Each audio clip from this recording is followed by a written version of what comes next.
otu nso bịa kelee ị ga-elota n'ile dị ka izu gara aga ndị aka mkpọ gị na fon jụọ ike ebe ga-emere ndị ukwu n'ọrụ ka nna nọchite anya ụlọ iwe osi n'ọ laibrarị ka a ga-alụ nna agwa anyị n'iru ndị otu na laibrarị ha gbado na bọjet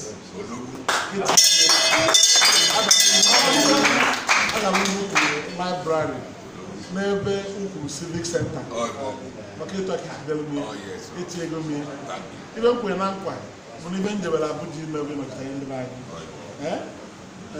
o nwere ibe dị ebe ahụ m ga-eji na-agụ ụzọ Igbo soro nke ọ dịrị na anya ndị nyere nke ọzọ bụ na ekwuru m n'ahụ n'anya ekwe na ife a na-akpọ constituency project abụrụ ife a na-atụ n'inu a na-ekwu etu o si wee dị ebe e jere abịa kịta na ukwuru n'oge su ahụ library anya na-eme anya bụ ebe ọkụ etu akpọrọ ndị mmadụ n'obodo dị iche iche apụta ebe dị tichalụ ya eweta ego wee rụọrụ ndị obodo aka m ga-akpọ ndị Igbo bụ na Abuja nọ bụ na agaghị m anọ ebe a na-eke nkụ kwalara ụra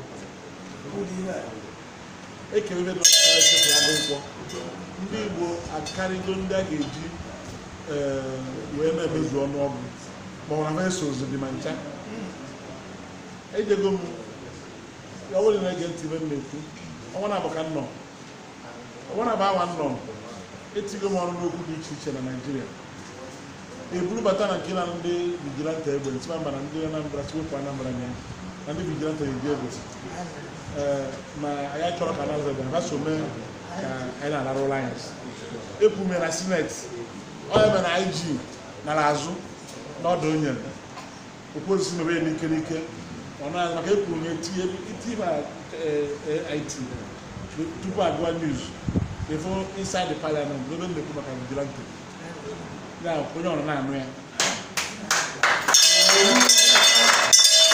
olulu izu gara aga eluru m na senate eweti na kọmitii dị iche iche mụọ vice chairman committee on labor employment and productivity on trade and investment uwe bụ na ndị EFCC na ndị GTB na-achọli innocent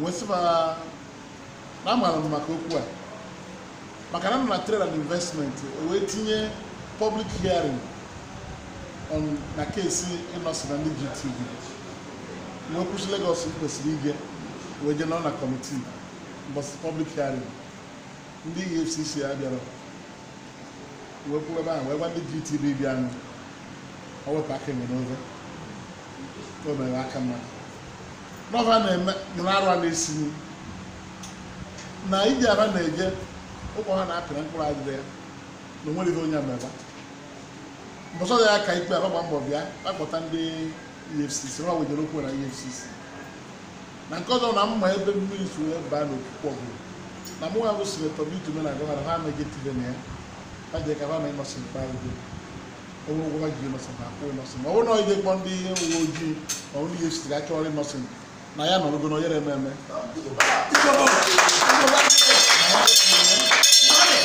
emunye ede agba ọsọ ebe anyị nọ kịta mgbe anọ na land transport committee chairman anyị sinetọ Gbenga Ashafa onye Yoruba I wee je mbọsị n'otu ama echi bịa present budget to the Senate Committee on Land Transport nnecha akwụkwọ niile o butere were na breakdown wee fụ na railway corporation na railway Nigerian Railways na ego niile etiri ebe ahụ na onwere ibe etiri maka Eastern Rail Line ga-esi Port Harcourt si Aba si Enugu je maka ọdụ weje ugwu Hausa wee jụọ ya sị ka nwere ebe na nke a dụrọ onye ya n'elu si na n'onwe ebe a na-eme maka ya wee kpọọ MD Nigerian Railway wee depụta anyị na kọmitii wee jụọ MD onye Edo MD bụ onye Edo wee jụọ MD Nigerian Railway Chikeluba OON ọmụ onye ji aba mba na Abuja oke nwa Radio of I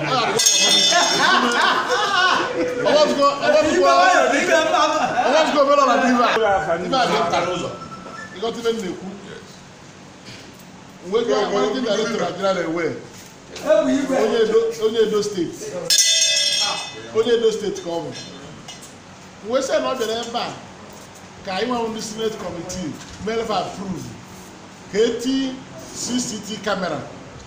Na train ni na ba si Abuja je Kaduna na nke si Lagos je Kano ebe ba na awale kan kofu ke nya ba je wale do na CCTV camera na train na railway station we say if India America approve 2 billion onye nwere ọkpa ka agbashu ona na manya and say he who does not have leg does he wear shoe?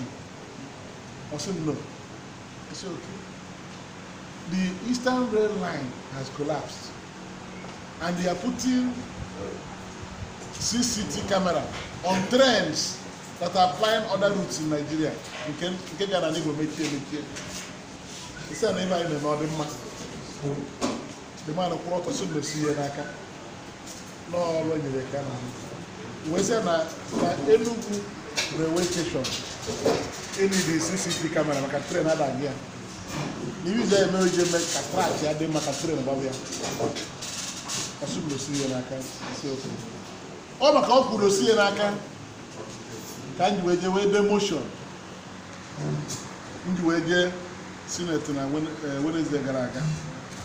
3 times get another paper. Ogaro. Wednesday already said we move a motion. We go na if is ya ga emebo I restore services on the Eastern Rail Line. Si Port Harcourt, Port Aba, Port Enugu, we je Makurdi.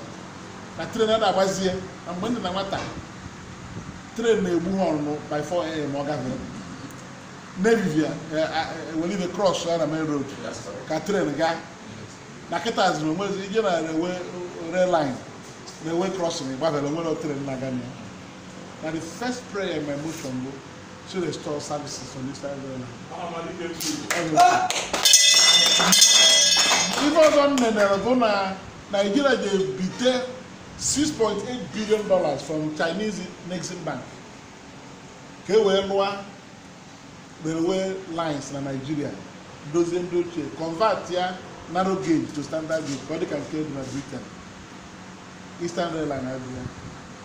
Maka before njebe agụ na akwụkwọ niile nne na akwụkwọ ebutela anyị cheke funu onwe ego etiri ebe ahụ na Eastern Rail Line with 162 billion counterpart fund ịlụ railway from Calabar to Port Harcourt to Lagos where na coastal rail line arapụzie nke ahụ si Port Harcourt wee jebe ndị mmadụ ka na-aba eliobi onwe ebe etinye ya ndị fa chọrọ ịlụ ọfụ we tinye na nke ndị Eastern Rail Line $450 million feasibility study. Ebe ka ya awọ ya awa.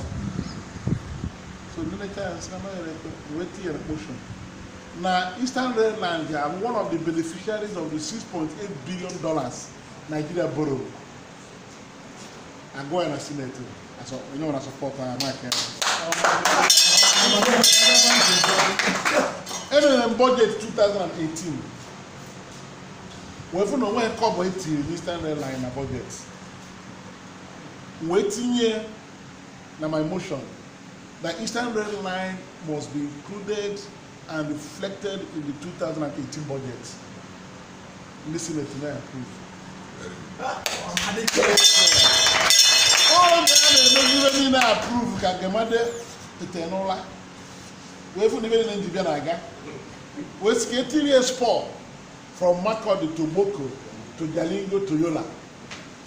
That's why you know I can go okay to support 2 days motion. Because you think we cannot to them. We pass Obago. I Natalista. If I mean I Wednesday galaga. Market on Monday, on Tuesday, and when the extract of the motion, all the prayers the Senate will approve. I'm telling you, they put the appropriation committee. They put a budget. You not get a budget. ga-ewere nke Rotimi Amaechi minista wejere on behalf of federal government ife ji ekwu ife ahụ na ana m akwado ọgụ ọ bụrụ ha merie gewe nọ ntị mana TV na newspaper ọgafe ebe na-agafesigo onwe na-ekwu maka ya mana ka m nwetara na Wednesday enwere m aṅụrị na Senate leader Senator Ahmed Lawan CON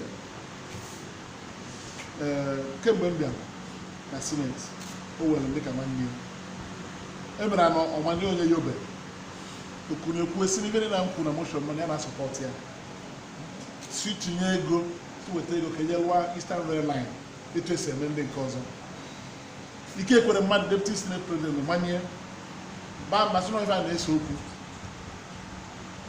a na-eme ọ dịka ndị eso ozi ndị Igbo eso ozi ma ọ bụrụ na etu aka esi na-eme na a ga na-eso okwu na-aga n'ihu ya na sọpọtụ motion na nwanne nwoke weta si n'ebe anyị anya Adamu Aliero nke former governor of Kogi State nke custom wee manye anọdụ n'azụ na-emezibe anya aka niile na n'elu Aliero wee sị for equity and justice na support motion ume si ma ihe okwu etu a ka esi emezie onye ọ na-enyere ohere ọ na-support wee ebe niile ọga